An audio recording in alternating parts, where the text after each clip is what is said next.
Good morning, guys. Welcome back to the channel. Let's talk doe bidding strategies.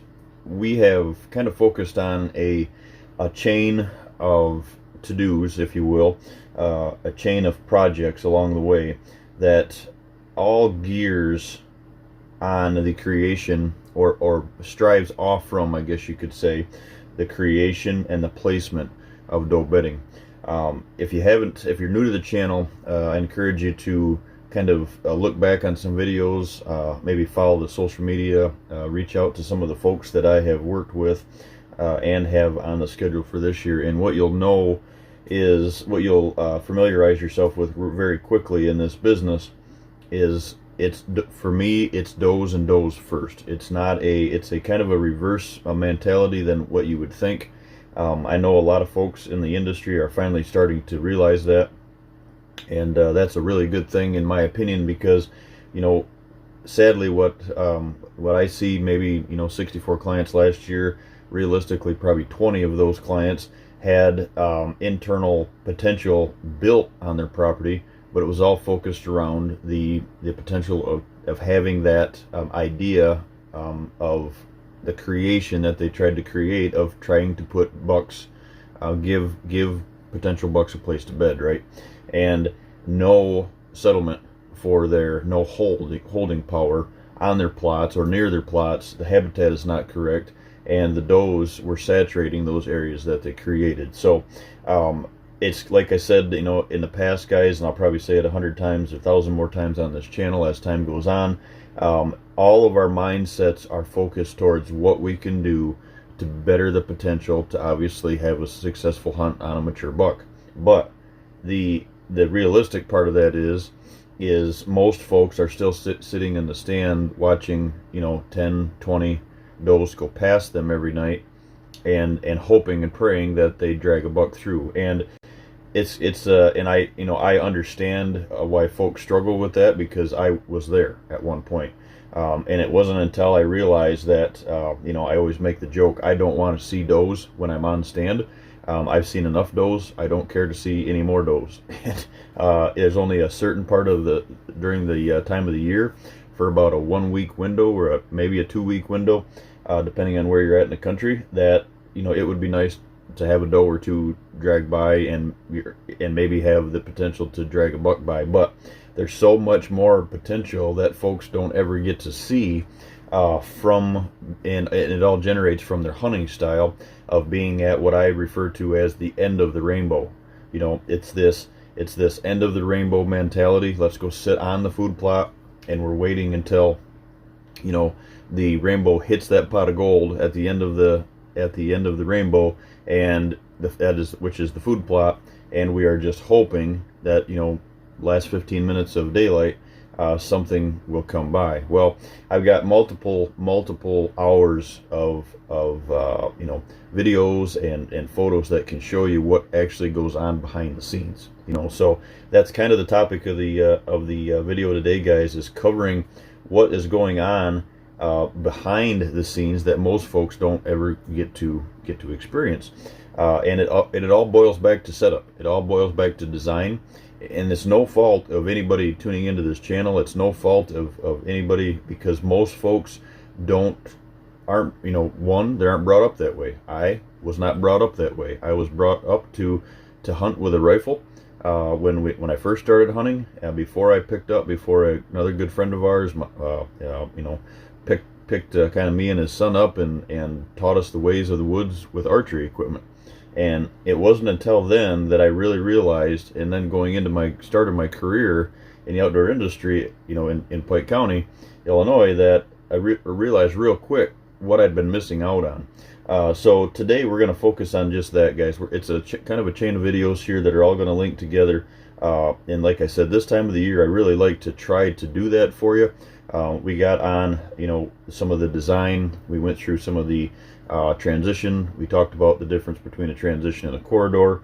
And now we are really starting to emphasize the importance of building the proper doe bedding habitat. So most properties that I go on, guys, just giving you some raw numbers here, 80% of the properties that I go on, the habitat, I always tell everybody the habitat is not correct. Not only is it not correct, it's not correct in the right areas. So what happens is your farm is a bypass farm or a saturation.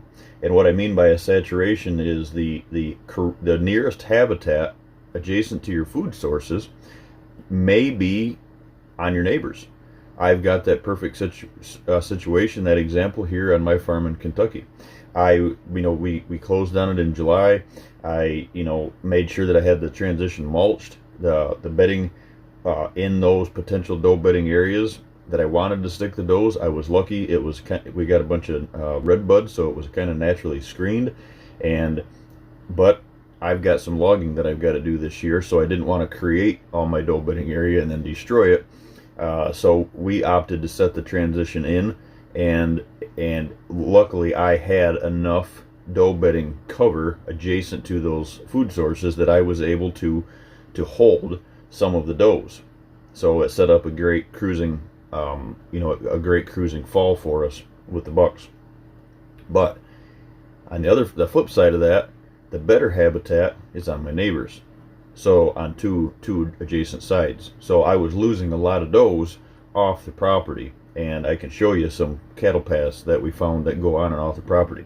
And if you're seeing those cattle paths, which I call trails that are a foot wide, everybody loves to see those, but I want to see those in the right places. I don't want to see them going on and off the property. If I see a cattle path or a major deer trail going on and off the property when we're cruising, the first thing that it tells me, guys, is your property, your food sources don't have the power, or you have too many deer, right? It's either the food sources or your bedding area adjacent to your food sources don't have the holding power, enough sticking power to keep those does close, or you just got so many does that that area might be correct, but it's over full, and the does are going to the next habitat.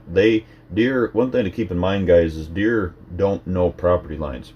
So what they do is they're going to find the nearest correct habitat. And what happens is in a situation with the does, if you don't have the correct or to go the extra mile to make and or create that perfect doe bedding area along your food sources, not just one food source, but all your food sources, and spread out the wealth, if you will, and give them everything they need, what happens is they will find the nearest habitat. Well, worst case scenario, I don't know if it's any worse, but one of the worst case scenarios is the correct habitat is in the core of your property.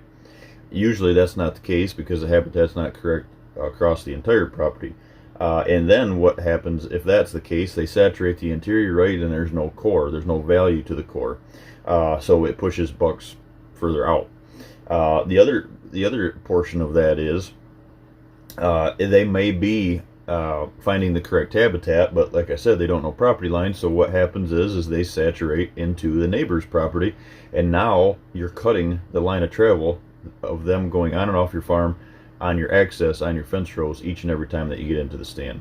So it's a real important deal. It's a make or break for any property, any size property, and that's what we're going to focus on today here, guys. So this is a creation of kind of a perfect plot, if you will. And the reason I illustrated this one out like this, guys, is to show you in connection with the video that we did just a few days back there of the screening on the outside of the plot. And the reason that you want your screening, guys, is because a lot of these areas aren't correct as far as the habitat right on the edge of the plots here. As far as that natural screening, like I said, here in Kentucky, we've got a nice wall along the edge of our fields here that redbud grows, and it's actually it's a blessing because even after the leaves fall off, it's very, very low. It's very, very dense. It's kind of almost if you're not familiar with redbud, it's kind of almost a autumn olive effect. With it, it's got similar bases and it's really dense. So when it's got leaves on, it's even more dense, right? So that's kind of the edge, and we're going to promote that and let that go, because it's a soft edge going into your doe bedding creations. But it's always a good idea to put the rim of the switch on the outside, whether that switch, I've got some folks this year using the HD screening from John Comp, from Northwoods Seeds up there up north. And so whatever case that is, whatever you're planning here on the face, just to densify this. And I've got questions that arise once in a while. Do I mow trails through this out into the plot? And yes, the answer is yes, poke holes out in here. But what you don't want to do is you don't want this big 5 to 8 foot gap here, just straight into your doe bedding areas where your potential of your cruising bucks to come down through here, because they feel secure now cruising on this side of the plot, which makes your wind right, like we touched on the last video. You don't want them to see this opening, look in and see these does and then blow in. What that does is it breaks the line of travel. Your object is to have this thick enough that the wind still saturates through it. So I'm talking 6 or 8 feet, and then so this whole section, let's say, would be 20 foot. In worst case scenario, and then you put up, a 4 foot trail or 5 foot trail, a corridor, a cruising corridor, which might be part of your transition, through here, and then that way they have density on both sides of the screening, if that makes sense. But like I said, just don't blow 5 to 10 foot paths right up through here so they can peek in, because that you'll have a chance for them to go in. Now, as dense as we're building these that we're going to touch on, most of the bucks will cruise by, and the only reason that they're going to go in there is if they get a doe that's close, so all pre-rut, you're going to get a lot of this. This is what makes this so powerful, is they're just scent checking this. They're just cruising by with the wind, and your stand is off the end here. We're blowing it back to the property line, and this cruising effect that we're creating here is just a scent check, where you may lose a buck or two, and there's nothing you can do about that, guys, because it doesn't matter how.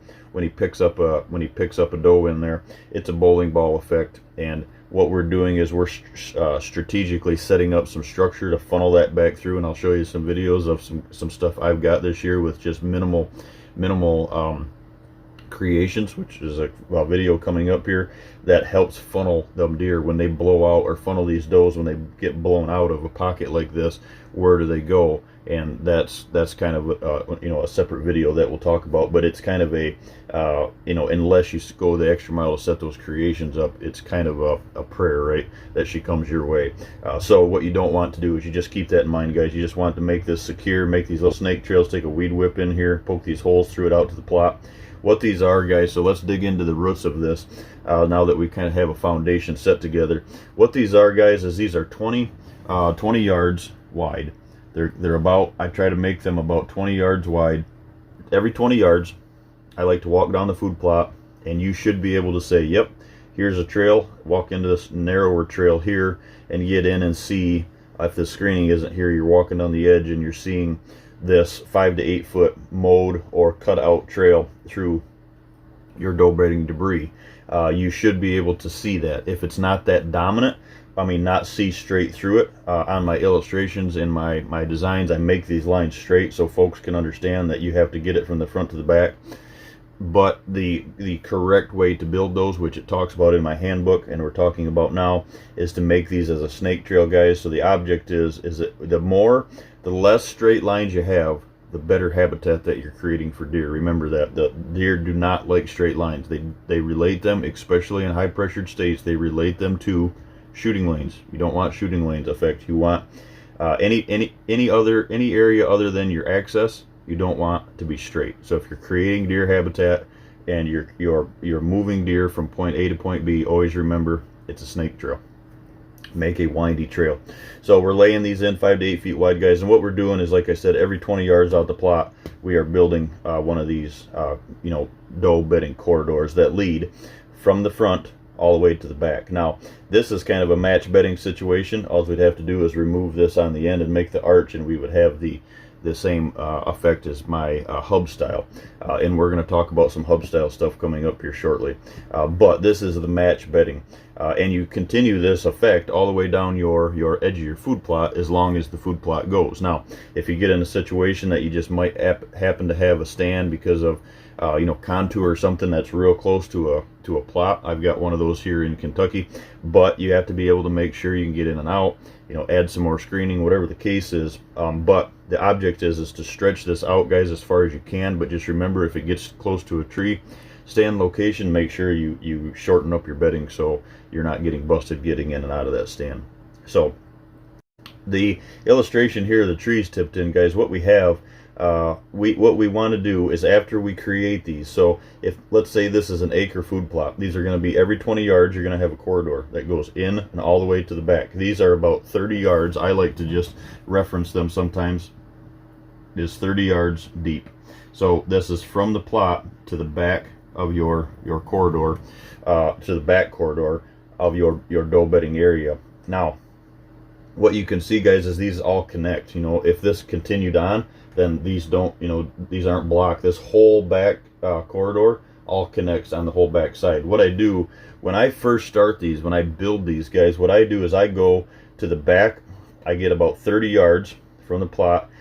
Now if you're small micro plots, guys, and it's only your food plot's only 10 15 yards wide, something like that, 20 yards wide, then obviously these aren't going to be 30 yards. It all depends on contour. You know, if your contour slopes off, you have a bench on the first 25 yards and then it drops off interior, then make it 25 yards. Don't put them in a spot that they don't want to bed. So as far as illustration and talk though, these are usually 20 yards by 20 yards, 20 yards by 30 yards, something like that, pockets. In these pockets, guys, you always remember, no matter if we're talking about transitions or corridors, today we're talking about corridors, all the trees always get hinge cut away from the line of travel. So that line of travel being in a transition or a corridor, remember that everything gets hinged perpendicular to your line of travel, never parallel. It's always to the outside. So what I do, guys, is the way I start these is I go to the back and I hinge cut these if it's in the area where it's hinge cut. If it's not, then it's and it's correct. Or if we're just adding thermal cover, it has to be a fit. You have to be able to see what's in here. But if it's an area that's open, in most timber, kind of TSI setting, and we're creating these, this is kind of the focus of today's video. But if what I do is I go on the back side of it, guys, and I lay this corridor, the back portion of the corridor out, and I hinge cut. If it permits to hinge, I hinge everything off the back.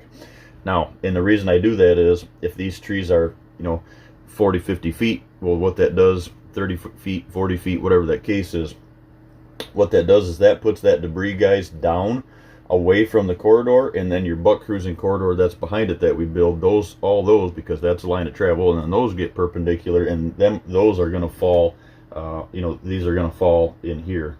Well, this is the red marker, but these are going to fall in here, you know, and then you're going to go down, you're going to have another one coming in here, and we just keep building on those. What this does, this densifies this area in here, but it doesn't, you know, it's still porous. You can still see through it. The wind can still get through it. We're not building a berm out of that, but what that does is that sets up separation for your buck cruising, and it acts just as you did the planning of your screening out here.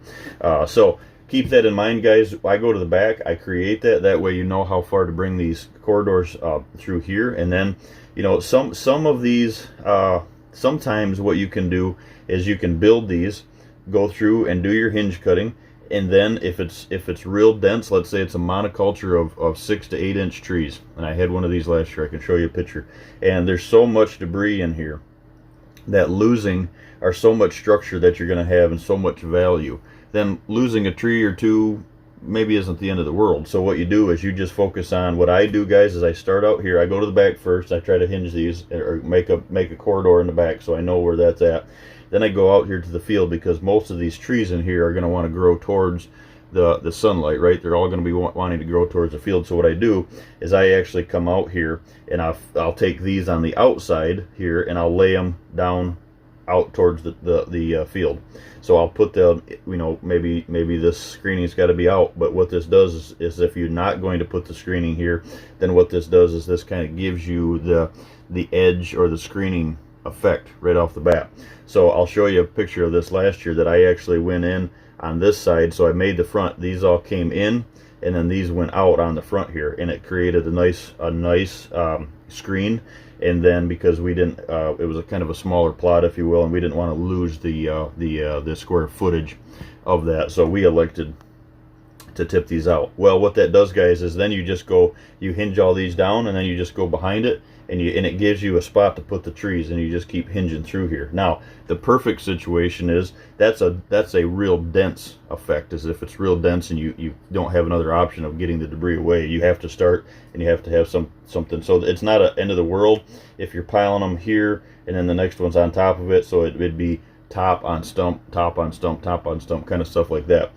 What you don't want to do is you just don't want to go in here and just make a mangled mess of this every direction. You want to have a rhyme and a reason for the directional hinge cut, is what we talk about, guys. So what if it's open, if these are about the number of trees that you have in that pocket, you know, if you have a dozen trees to work with, not 40 trees, not 50 trees, if you've only got a dozen, if you got a half dozen, whatever that is what you want to do is you want to go around and tip everything in to what you have of the corridor. That way you don't lose these trees, because like I was saying, in a dense monoculture of trees where they're just too tall, but they're all usable, really usable structure as far as bedding and trees, then what that does is you have to just take, then what you do is you just take a mulcher, guys, and you make the snake trail through here with the mulching head on the skid steer, and it's clean, it's cut, dry, done. Yeah, you lose a tree, you lose 2 trees, it's not the end of the world. But if you're only dealing with 6 or 12 trees to begin with, you don't want to lose the value of mulching them up. So what you want to do, guys, is you want to come in here and hinge all these towards the center, off from your corridor, and then you can see we go in here to the interior and we just fill the gaps. So the only thing standing in these trees, if you are on a property, I get this question all the time, if you're on a property that has no oaks and you start to build this, very few oaks, very few white oaks on yours, your neighbors, you're just in an area that just doesn't have oaks. Well, you start building these and you find, especially like a white oak, you can leave a white oak in here, because then you've got, you know, a producer, even if it's small. Eventually, with opening the sunlight up, right, it's going to produce more acorns from above. So what you want to do is leave that feeder from the top, you know, in. But the object is, guys, is that tree is not as powerful as most people think. We're a separate video as well. But that, if it's in there, utilize it, because it's raining down some food from above. And the rest of your hard mast on the gaining your browse is all coming from the ground up, not from the air down.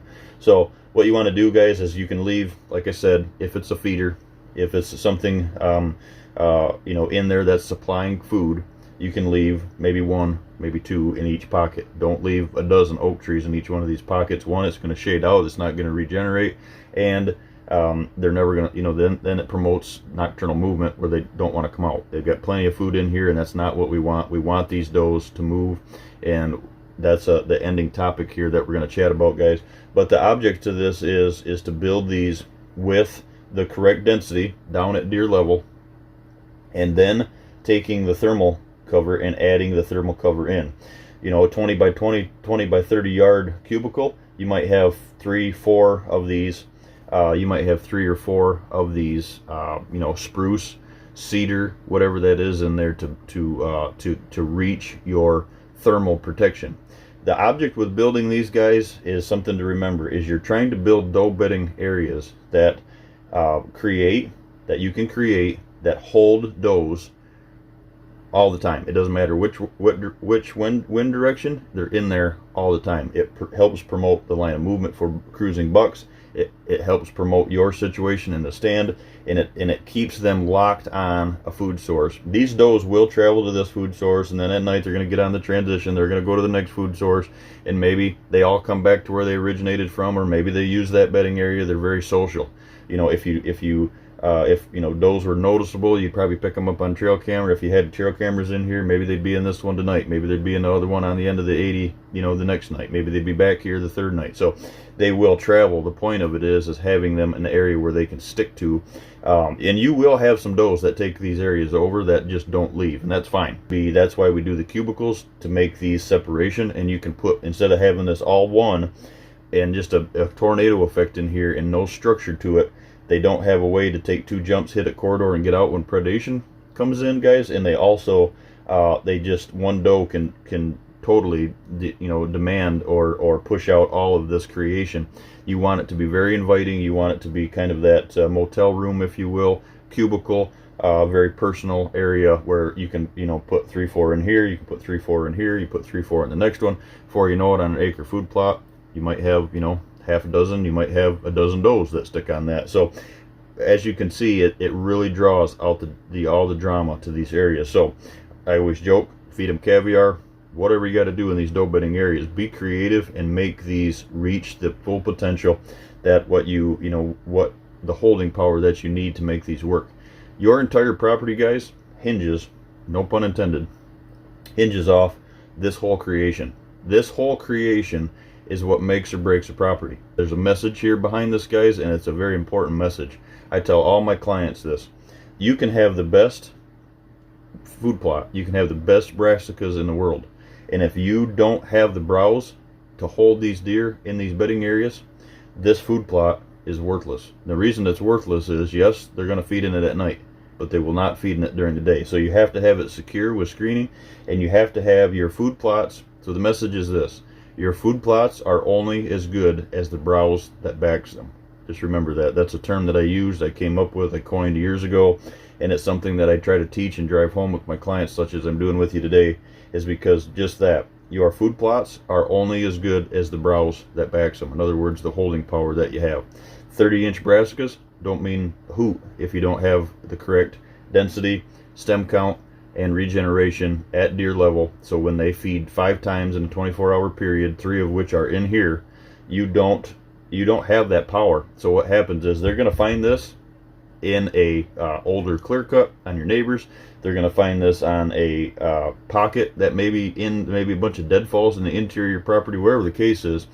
This has to be within the first 75 yards of your food source on small properties. Now, if the larger the property, maybe you can cheat this in. There's more things that you can do on large properties by putting this up maybe a little bit further back in the timber, because then you can use the timber, such as we did on a natural screening, where you can give a kind of a little buffer, but they're still close. They have to be within 100 yards, guys. Just keep in mind, you don't want to be in front of your does. Remember that we've started this video. So you don't want to see the does. If you're seeing, this is kind of something I ask my clients all the time. Well, how many deer did you see out of the stand? Oh, it's great, we see 20 or 30 does a night. You're in the wrong stand. Unless it's a gun stand where you're seeing those deer trickle into a food source. If you're seeing 20 or 30 deer walk past your tree stand every night, you're in the wrong stand. And that's hard for people to understand, because what's happening, guys, is you are in front of the line of movement. So what that means is these does are not bedded where you need them to be bedded to take advantage of cruising bucks, which is a separate video. But you're not taking advantage of the cruise potential, because what happens is, if you are watching 30 does transfer past your tree stand on a transition or a unpromoted line of travel, that means your bucks are behind them. You limit, it's less than 50%. You take a 80% of your profitability of a hunt away if you're transferring that many does past you. And the reason for that is the bucks are behind them. So wherever they came from, let's say they only walk past you 15 minutes before dark, right? That means they probably came from quarter mile, maybe a half mile away. That means the buck is a mile away. You're never going to see them before dark. You might get lucky, and it's going to happen, don't get me wrong, but that's not the majority. So once you see this, guys, once you are able to hunt this way and to really see and feel the power that is behind bringing doe bedding area to the side of a food source, you will never steer away from this setup ever again. So remember, I'm not against seeing that many deer, but it has to be from afar. It has to be a gun situation. It has to be a bow stand where you just happen to be, seeing them. You're not on it. Them does aren't transferring past you. One of the biggest red flags with clientele that I see, and that's something that I bring to the surface. And it's not, if you've got that many deer and you've got some good movement, we can work off from that. That's not a bad thing. The bad thing is we just have to give each one of these projects a job. And by giving them a job, put you in the right stand location. So keep that in mind, guys. It's not a bad thing to have deer. We just need to put the deer in the right places so it makes your hunt more powerful. So take this one kind of to heart, guys. It's a lengthy video. but it's a very in-depth video about how we create these pockets, why we create these pockets, and the power behind sticking these does here. So like I said, the only thing you should have standing in here, guys, and then we'll end this one, the only thing you should have standing in here is thermal cover. Deer don't need the protection from above. Remember that. I don't care if you're in Michigan, you're in Wisconsin, you're in Minnesota, your snowfall is 80, 100, 200 inches in the UP of Michigan a year.